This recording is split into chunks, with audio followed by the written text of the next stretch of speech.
നമസ്കാരം, ദീപിക ന്യൂസിലേക്ക് സ്വാഗതം. പ്രധാന വാർത്തകൾ.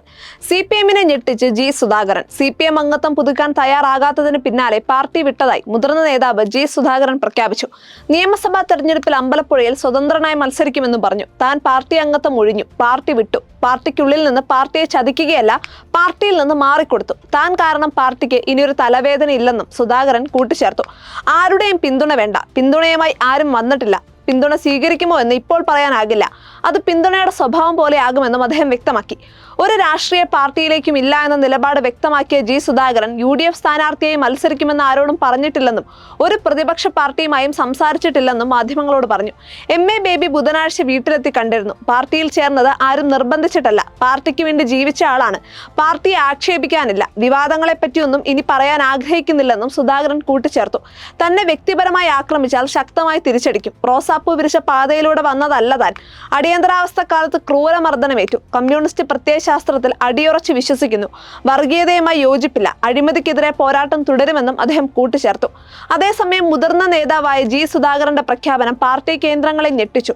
ആലപ്പുഴയിൽ നിർണായക സ്വാധീനമുള്ള സുധാകരന്റെ നീക്കങ്ങൾ പാർട്ടിക്ക് തെരഞ്ഞെടുപ്പിൽ തിരിച്ചടിയാകുമോ എന്ന ആശങ്ക ശക്തമായിട്ടുണ്ട്. അദ്ദേഹത്തെ അനുനയിപ്പിക്കാൻ പാർട്ടി ജനറൽ സെക്രട്ടറി തന്നെ നേരിട്ടിറങ്ങിയിട്ടും ഫലം കാണാതെ വന്നതും പാർട്ടിക്ക് തിരിച്ചടിയായി. SNDP ജനറൽ സെക്രട്ടറി സ്ഥാനത്ത് നിന്ന് വെള്ളാപ്പള്ളി നടേശനെ നീക്കി ഹൈക്കോടതി. വെള്ളാപ്പള്ളിയെയും എല്ലാ ബോർഡ് അംഗങ്ങളെയും അടക്കം 170 പേരെ SNDP യോഗത്തിൽ നിന്നും ഹൈക്കോടതി അയോഗ്യരാക്കി. Vellappally Natesan, vice president Thushar Vellappally, president MN Soman, Devaswom secretary Arayakkandi Santhosh തുടങ്ങിയവരെയാണ് ജസ്റ്റിസ് TR രവി അധ്യക്ഷനായ സിംഗിൾ ബെഞ്ച് അയോഗ്യരാക്കിയത്. കമ്പനി നിയമങ്ങൾ ലംഘിച്ചെന്ന് കണ്ടെത്തിയതിനെ തുടർന്നാണ് കോടതി നടപടി. നിലവിലെ ഭാരവാഹികളെ അയോഗ്യരാക്കിയ സാഹചര്യത്തിൽ പുതിയ ബോർഡ് ഓഫ് ഡയറക്ടേഴ്സിനെ നിയമിക്കാനും ഹൈക്കോടതി ഉത്തരവിട്ടു. പ്രൊഫസർ MK സാനു, സംരക്ഷണ സമിതി ചെയർമാൻ അഡ്വക്കേറ്റ് S ചന്ദ്രസേനൻ തുടങ്ങിയവർ നൽകിയ ഹർജിയിലാണ് കോടതി ഉത്തരവ്. 2013 മുതൽ തുടർച്ചയായ 3 വർഷം വാർഷിക കണക്കുകളും റിട്ടേണുകളും സമർപ്പിക്കുന്നതിൽ ഭരണസമിതി വീഴ്ച വരുത്തിയതായി കോടതി കണ്ടെത്തി. ഇത് കമ്പനി നിയമങ്ങളുടെ ഗുരുതരമായ ലംഘനമാണെന്ന് നിരീക്ഷിച്ച കോടതി രജിസ്ട്രേഷൻ വകുപ്പ് നൽകിയ റിപ്പോർട്ട് കൂടി പരിഗണിച്ചാണ് വിധി പുറപ്പെടുവിച്ചിട്ടുള്ളത്. പതിറ്റാണ്ടുകളായി യോഗത്തിന്റെ നിയന്ത്രണം കൈവശം വെച്ചിരുന്ന വെള്ളാപ്പള്ളിക്ക് നിയമപരമായി നേരിട്ട ഏറ്റവും വലിയ തിരിച്ചടിയാണത്. നിലവിലെ ഭരണസമിതി അയോഗ്യരായതോടെ SNDP യോഗത്തിന്റെ പ്രവർത്തനം മുന്നോട്ട് കൊണ്ടുപോകാൻ പുതിയ ബോർഡ് ഓഫ് ഡയറക്ടേഴ്സിനെ വൈകാതെ നിശ്ചയിക്കേണ്ടി വരും. അമേരിക്കയും ഇസ്രായേലുമായുള്ള നിലവിലെ സംഘർഷം അവസാനിപ്പിക്കാൻ 3 നിബന്ധനകൾ മുന്നോട്ട് വെച്ച് ഇറാൻ.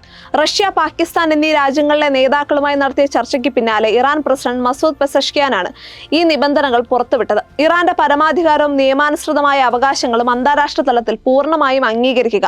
അമേരിക്കയുടെയും ഇസ്രായേലിന്റെയും ആക്രമണങ്ങൾ മൂലം ഇറാനുണ്ടായ നാശനഷ്ടങ്ങൾക്ക് കൃത്യമായ നഷ്ടപരിഹാരം നൽകുക.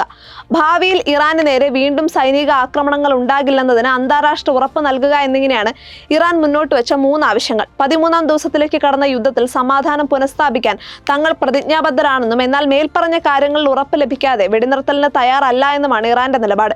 ഇസ്രായേലും അമേരിക്കയും ചേർന്ന് തുടങ്ങിയ ഈ യുദ്ധം അവസാനിപ്പിക്കാൻ ഇതാണ് ഏക പോംവഴിയെന്നും പെസഷ്കിയാൻ പറഞ്ഞു. VD സവർക്കർക്കെതിരെ അപകീർത്തികരമായ പരാമർശം നടത്തിയെന്ന് ആരോപിച്ച് കോൺഗ്രസ് നേതാവ് രാഹുൽ ഗാന്ധിക്കെതിരെ ഫയൽ ചെയ്ത കേസ് നാസിക് കോടതി റദ്ദാക്കി. പരാതിക്കാരൻ തന്നെ കേസ് പിൻവലിക്കാൻ അപേക്ഷ നൽകിയതിനെ തുടർന്നാണ് അഡീഷണൽ ചീഫ് മജിസ്ട്രേറ്റ് റുബാലി നർവാഡിയുടെ നടപടി. 2022 നടന്ന ഭാരത് ജോഡോ യാത്രക്കിടെ രാഹുൽ ഗാന്ധി സവർക്കർക്കെതിരെ സംസാരിച്ചുവെന്നാണ് പരാതി. സവർക്കർ ബ്രിട്ടീഷ് സർക്കാരിന് വേണ്ടി പ്രവർത്തിക്കാമെന്ന് ഉറപ്പ് നൽകിയിരുന്നുവെന്ന രാഹുലിന്റെ പ്രസ്താവന സ്വാതന്ത്ര്യ സമര സേനാനിയായ സവർക്കറുടെ പ്രതിച്ഛായയ്ക്ക് മങ്ങലേൽപ്പിച്ചുവെന്ന് കാണിച്ച നിർഭയ ഫൗണ്ടേഷൻ എന്ന NGOയുടെ ഡയറക്ടറാണ് കോടതിയെ സമീപിച്ചത്. പരാതിക്കാരൻ കേസ് പിൻവലിക്കാൻ അപേക്ഷ നൽകിയതോടെ കോടതി നടപടികൾ അവസാനിപ്പിക്കുകയായിരുന്നു. കേസിൽ പ്രാദേശിക പോലീസിനോട് കോടതി അന്വേഷണ റിപ്പോർട്ട് ആവശ്യപ്പെട്ടിരുന്നു. പോലീസ് സമർപ്പിച്ച റിപ്പോർട്ട് രാഹുൽ ഗാന്ധിക്ക് അനുകൂലമായതിനാലാകാം പരാതിക്കാരൻ പിൻവാങ്ങിയതെന്ന് അദ്ദേഹത്തിന്റെ അഭിഭാഷകരായ ജയന്ത് ജയ്ഭാവയും ഗജേന്ദ്ര സനാബും പ്രതികരിച്ചു. പാചകവാതക പ്രതിസന്ധിയുടെ പശ്ചാത്തലത്തിൽ സംസ്ഥാനത്തെ സ്കൂളുകളിലെ പാചകത്തിന് വിറകടുപ്പ് ഉപയോഗിക്കാൻ പൊതുവിദ്യാഭ്യാസ വകുപ്പ് ഡയറക്ടർ ഉത്തരവിറക്കി.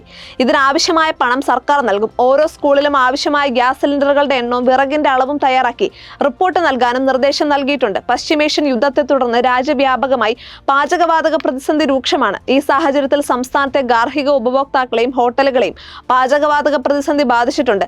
സിലിണ്ടറുകൾ കിട്ടാതായതോടെ രാജ്യത്ത് ഹോട്ടലുകൾ പലതും അടച്ചു തുടങ്ങി. കേരളത്തിൽ ഇന്നലെ 20% ഹോട്ടലുകൾ അടച്ചെന്നാണ് കണക്ക്.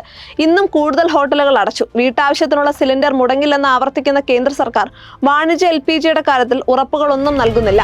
പശ്ചിമേഷ്യൻ സംഘർഷം രൂക്ഷമായി തുടരുന്ന പശ്ചാത്തലത്തിൽ വിമാന സർവീസുകൾ വീണ്ടും വെട്ടിച്ചുരുക്കി. ഗൾഫ് രാജ്യങ്ങളിലേക്ക് 20 സർവീസുകൾ മാത്രമാണ് ഇന്ന് കൊച്ചി നെടുമ്പാശ്ശേരി വിമാനത്താവളത്തിൽ നിന്ന് നടക്കുന്നത്. 61 സർവീസുകളാണ് ഇന്ന് റദ്ദാക്കിയത്. Sharjah, Dubai, Abu Dhabi, Muscat, Ras al Khaimah, Sharjah തുടങ്ങിയ രാജ്യങ്ങളിലേക്ക് കൊച്ചിയിൽ നിന്നും സർവീസ് നടത്തും. ഈ രാജ്യങ്ങളിൽ നിന്നുള്ള വിമാനങ്ങളും കൊച്ചിയിലെത്തുന്നുണ്ട്. ദോഹയിൽ നിന്നുള്ള 8 വിമാനങ്ങളും ദോഹയിലേക്കുള്ള 7 വിമാനങ്ങളും റദ്ദാക്കിയിട്ടുണ്ട്. നിലവിൽ ദോഹയിലേക്ക് സർവീസ് നടക്കുന്നില്ല.